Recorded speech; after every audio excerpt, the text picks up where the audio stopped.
Good afternoon. Today we're at the Rancho Bernardo Historical Museum, and we're interviewing Willa Olivas, who has lived in Rancho Bernardo for many years. So we will be getting an interesting history from the beginning. Okay, you ready for me to start? Yes. Well, Okay, I was married when I was 18, and my husband and I both worked at General Dynamics at the Edwards Rocket Base, and we started moving around right away. We moved here to Rancho Bernardo when I was 18, and that was in the 60s, something around 66. And I worked for a while at, it was Harry Summers Inc. at the time. And so I worked a while, and then they started sending my husband to Nebraska, Kansas, New Mexico, Texas, Vandenberg, short periods of time, maybe 6 months, at a time. Then I had a bunch of kids. I had 4 children. And we moved back, to Rancho Bernardo, and I went back to work for Harry Summers Inc. at the time. They were just getting ready to sell it to AVCO. And I worked for the Vice President of Construction. His name was Jim Pardon. And then Bain Sparks stole me away to work in sales as the administrative assistant, and to him, and also to Gail Storza, who was one of the first people to do all of the advertising for Rancho Bernardo. And that was a fun job. Then my husband's job took us to Edwards Air Force Base again. We were there. Then we came back, and I went to work in construction. And then Dick Weiser, who was the executive vice president, came to me and he said, "I'd like for you to go to work for Lou Barnes, who was the vice president of Hotel and Resorts."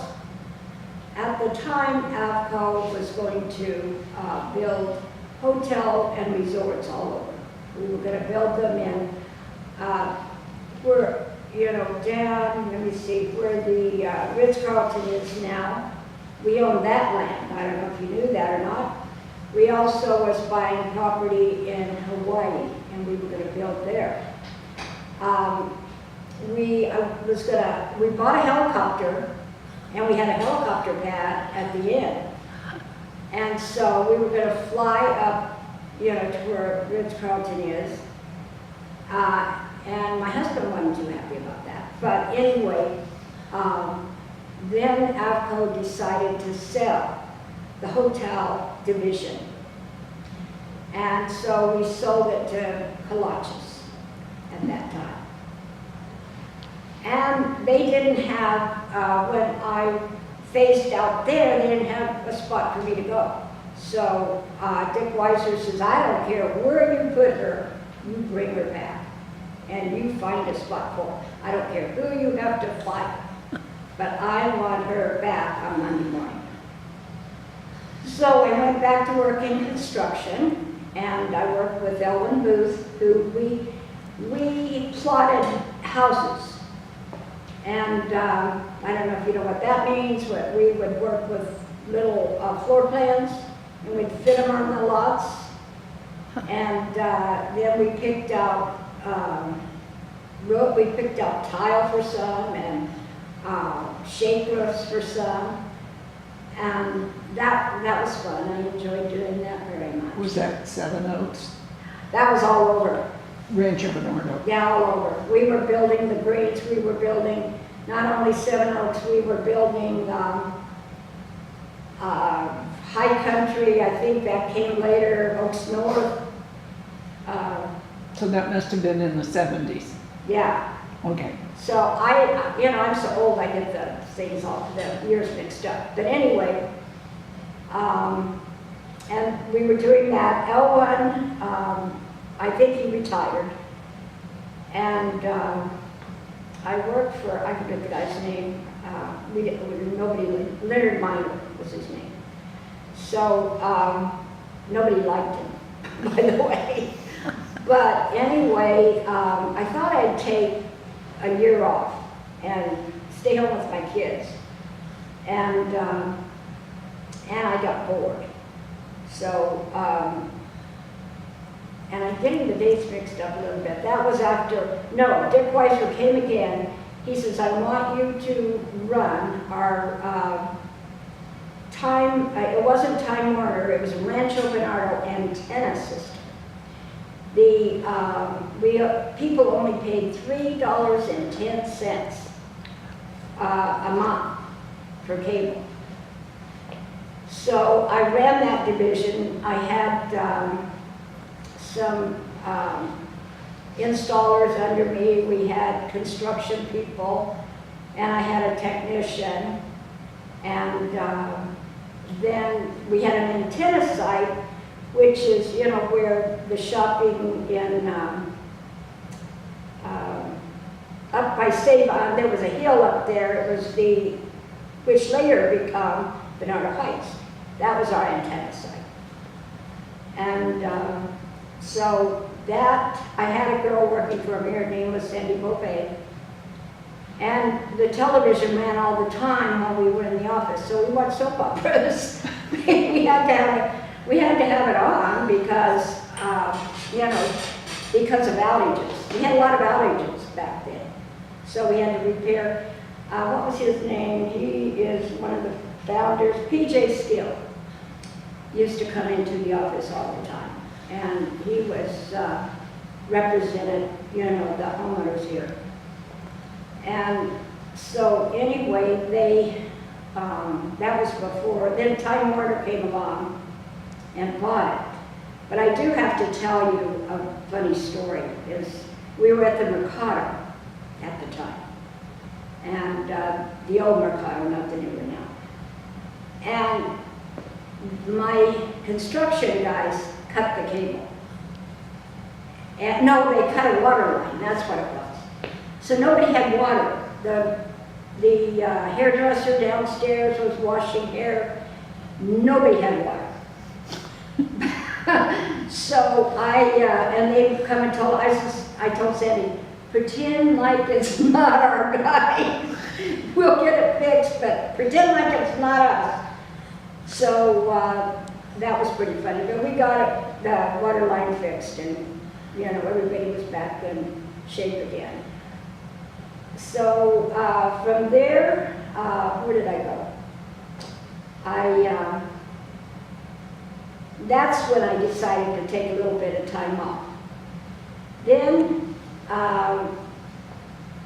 Mr. Brown from San Diego Realty Associates, and he owns Scripps Ranch Realty, San Diego Realty Associates. Well, somehow he got my name, I don't know how, but anyway, he wanted me to go to work for him. So I see, and he sold real estate, and I was just the secretary, assistant, or whatever you call it. But anyway, I see these people making all this money. And I said, by George, you know, they can do that, so can I. So I had those 4 kids at home, but at night I would study till midnight and work a full-time job until I got my license. And then I had gone over, I was the assistant manager of Oaks North Community Center. I've had a lot of jobs, but it's not because, you know, I've been fired or anything, it's just, it just happened. But anyway, what was his name? He was the manager, I was the assistant manager of Oaks North. And I did all, you know, I did the books, and I kept track of all the costs, and I put money in the bank. Then CDs were paying really well. So we had CDs in all of the banks, which was the one that paid the most, that's where we would go. So, and I did the books for them. But anyway, then after that, I had my license, but I still had to work because, having 4 kids is a lot of money, so it took both of our salaries. Then I went to work for Rancho Bernardo Inc., or Rancho Bernardo Realty, down on the corner. Was that Bert Ball? Bert Ball was my boss. And, but going way back, the first office I worked in was catty-cornered across the street from, it used to be Safeway, which is Albertsons now.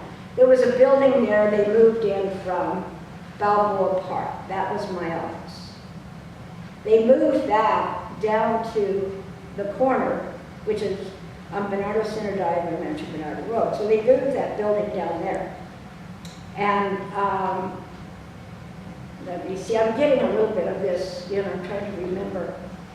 So then finally, they brought me in there I started doing property management. And they let us sell. And we were still building new houses. So I could do property management and sell houses and sell new houses and resell houses and did it all.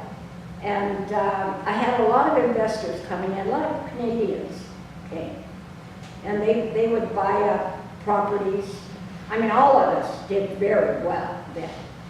And then after they started selling, then I would list them. And, but I had, I think, almost 100 properties I was managing there at a time. And then, I started selling them off. From there, Jack Carter wanted me to come over there. So I worked for him for a while. And then RE/MAX, I was the first woman that RE/MAX hired. And there were nothing but guys there. But then we became the top selling office at that RE/MAX office in all of San Diego. Because most of us are brokers. And they did hire women later. And we were doing really well. And then, as you know, Sandy and Ron bought it from Bill Simmons, he's an attorney, and he was also on the board at, real estate board as an attorney. And then he sold it to Ron and Sandy Fish, and they went bankrupt. When the market went bad. And unfortunately, and then I decided, okay, I'm going to go ahead and work in my house. And, I'm a broker, so I can work on my own. And, but I'm trying to think of maybe some funny stories I could tell you during all of those years and all of that working. One of them was when I worked for Lou Barnes at the end. The Risso's daughter was getting married. And so they left all of they had a bunch of silver stuff, platters and stuff.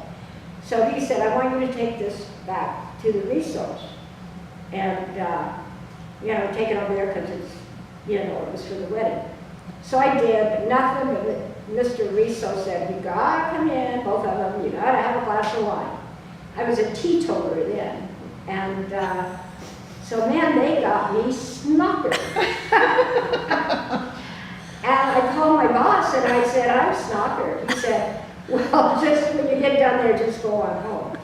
And so, but they did. They kept wanting to feed me and give me wine. Was that Nina's wedding? Yes. And then another funny story was when I worked at the inn, Chef Hacker. He was from Austria or someplace, but he was very, very talented. We had 2 chefs, Rudy and Chef Hacker. And he would make ice sculptures. They were beautiful. And then he would let anybody see them but me. And one time he made this beautiful ice sculpture with the little dinghies hanging out. You gotta cover those up.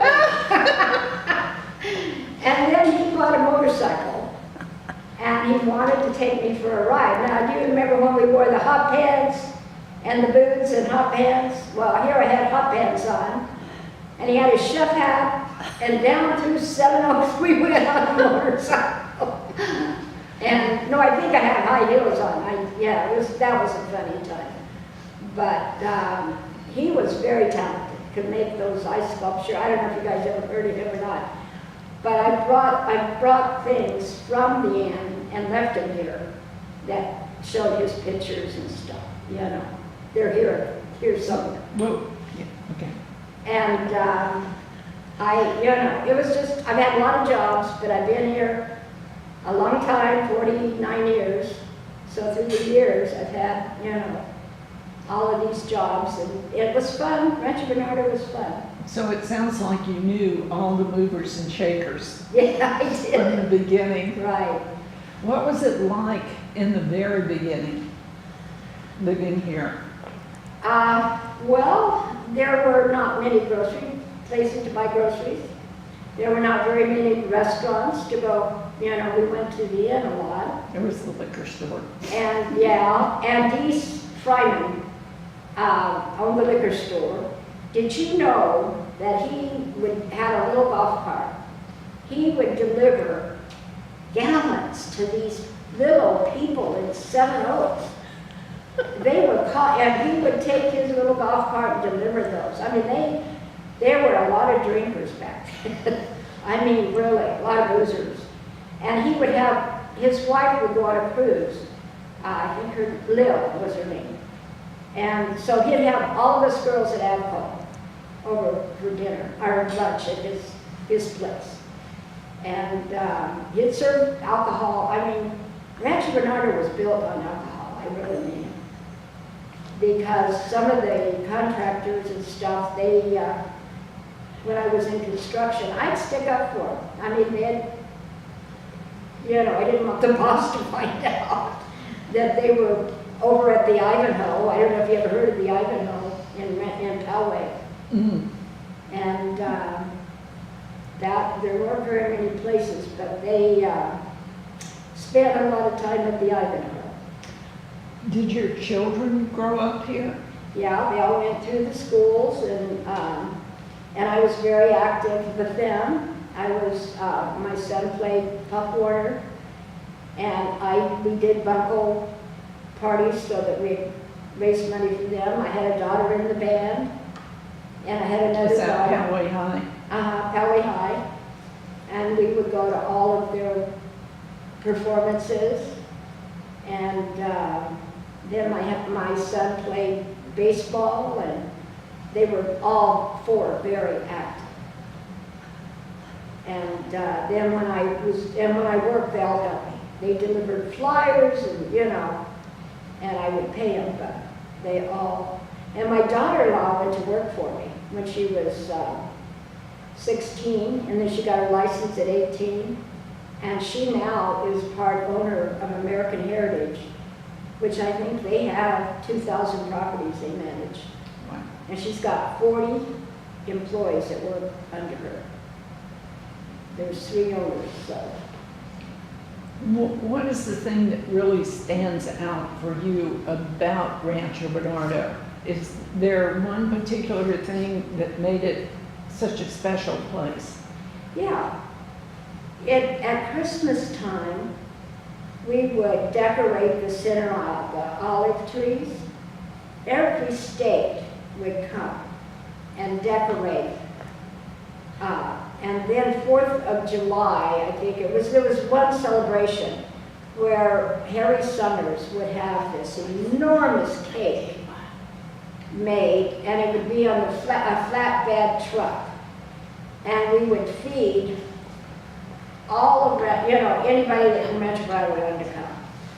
So we had cake for everybody, but it was a cake with the outline of Rancho Bernardo. Wow. I mean, another thing, we were family. I mean, like family. Well, how many people were living here at that time? This was in the beginning.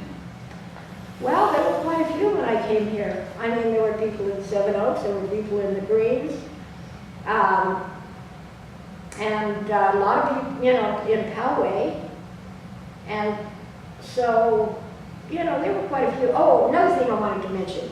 I was the first bridesmaid in the church at the Rancho Bernardo Community Presbyterian Church. And my picture is there, my husband and I, and the couple that got married.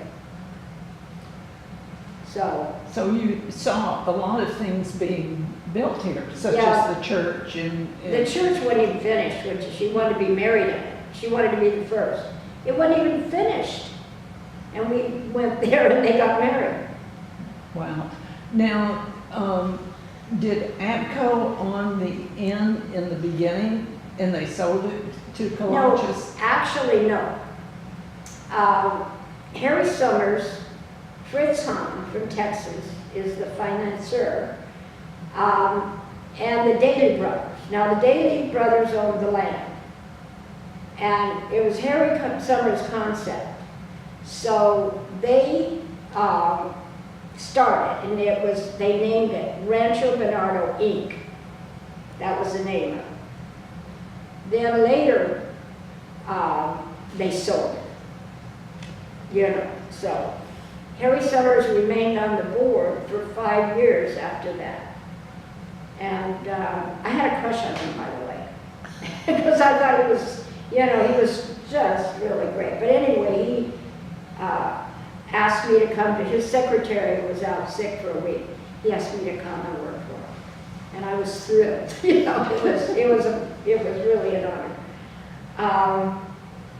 But yeah, So, they bought later, and then they sold Bernardo Heights to another developer.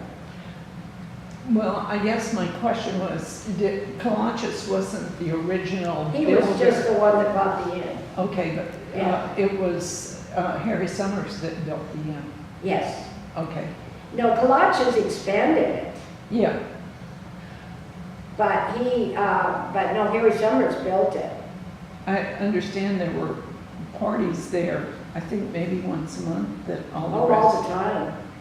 When I was in real estate, they wined and dined us royally. It was, you know, it was just fun. I remember they rented a big old cruise ship, or you know, a big old ship, and they had caviar, but, you know, we were selling a lot of property then for them. Yeah. So they rewarded us very, very nicely. So were you here when they started the 4th of July parade? Because I guess that was a big thing. Yeah, I was in it every year. My kids were in it every year. We would have a float for, you know, RB Realty, and my kids were in there. And one of the mayors, he got a big kick. He spent probably an hour with my granddaughter. What was his name? He has a talk show downtown. Oh, Hitchcock? Hitchcock, yeah. So the parade, we were waiting, there was a delay or something. So my granddaughter was 2, and he's just spent an hour with her talking to her. So really, it sounds like everyone knew each other here in the early days. They did. They did. And you were probably in on the Symphony on the Green as well. Absolutely. Yeah, that was fun. That was the real party in Rancho Bernardo. Yeah, I wish they had that again. That was really fun. We would bring, you know, our Kentucky Colonel, and then, you know, our wine, and sit out on the green and listen to, what's that guy that's singing? He was here. He's singing with, not Madonna, but the other one. Oh, Lady Gaga. Lady Gaga. Yeah, what's his name? I like him. But anyway, he was here. There was a lot of people here. So, Tony Bennett. Tony Bennett, yeah. Right. And who else? We had some really famous, I think Bob Hope was here. I saw Bob Hope here. Yeah. I thought it started with the San Diego Symphony. Symphony on, yeah, San Diego Symphony on the Green, yeah. And then it evolved. Evolved, and we into- had, you know, different personalities would come in. And then at one time, I had to laugh because I didn't know I was being interviewed. And I told this girl I was talking to, I says, you know, I can't get by with anything because everybody knows me. If I was having an affair with my husband, everybody would know about it. Well, they put that in the paper. Was that the local, the Bernardo Yeah. News? And they put everything in the paper then. And then there was one time you don't tell your clients you're going out of town because they have a hissy fit. So I was flying up to Oakland. I had a friend there and I was going to be gone a couple of days. And the girl that, what was her name? There was Barbara Warden and Eileen Haig. Eileen Haig. Well, what do I do but run into Eileen Haig at the airport? In the paper it said, airport sightings. Willa Fitzgerald on her way to Oakland. For all my clients to see. So like I said, you can't get by with anything here. Well, it sounded like it was a small village. Yes, it was. So have you told us everything you know? I'm trying to. There's a lot to tell. This used to be a construction site. Oh, Right here. Before, we were right next to the winery. We had the construction people had all their stuff here. When we were building. yeah. So it sounds like Rancho Bernardo really took off, even though it was remote from San Diego. Yes. It was, we call it the 52-week vacation because we have tennis courts, we have golfing, and so that's how we advertised it. We advertised as having the best weather in the whole world because you have a break in the mountains and we get the breeze. We don't get it today, but So anyway, we advertise as having the best weather and the best place to live because the amenities, and when you buy into Rancho Bernardo, you buy into the community centers. And we have community centers in each area. Whose idea was that to have it? Was that a Harry Summers concept? Actually, I forgot to mention another person I worked for. And he was in charge. He set up all of the homeowners associations. What in the world was his name? Anyway, I was his secretary, and I would, take shorthand. And even the private club, he set that up. And I would go take notes. And I'm sorry, I can't think of his name. But I worked for him, while I was at AFCO. But was that a relatively new concept in development of a community? I think we were one of the first planned developments in the United States. I really think that we were. And to set up the homeowners associations, the community centers, the private golf course, the public golf course. Quite an undertaking. Yes. It was a brilliant idea that Harry Summers had. He was a brilliant man, I have to tell you that. Not only was he good looking, he was really brilliant. Well, that's nice to hear. Well, Willa, we really appreciate all your insights because it gives us a picture of Rancho Bernardo before we all came here. But it's nice to know how it was in the beginning. And we have conducted this interview on March 27th. March 27th, yes. 2015 at the Rancho Bernardo Society Museum. at the historic Rancho Bernardo winery. Yeah, it was fun.